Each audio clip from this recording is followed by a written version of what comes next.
اینجا اتریش وین، اولین کمپ سایت حرفه‌ای که توش مستقر شدیم و به شما معرفی بکنم. این در واقع فضای اداریشه. اینجا فضاییه که پخت و پز و شستشو انجام میشه. این قسمت فضایی هستش که حالا یه سری نوشیدنی ها و اینها شما میتونید تهیه بکنید. میریم در ادامه. این همون مپ مجموعه است.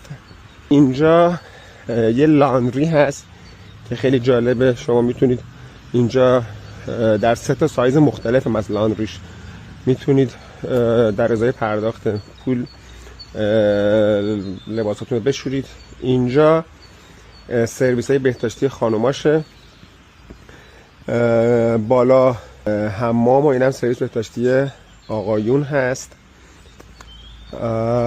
اینا اغلبشون به شکل فابریک کمپر هستند. در 3 بخش در واقع این محل های کم که بیس هست و کامفورت و پریمیم که بر اساس اون تجهیزاتی هست که توی اینها پیاده شده. خدمت شما عرض بکنم که جایی که ما انتخاب کردیم پریمیم هست. 50 یورو هزینهش بود. مجتبی چقدر یه کار داریم؟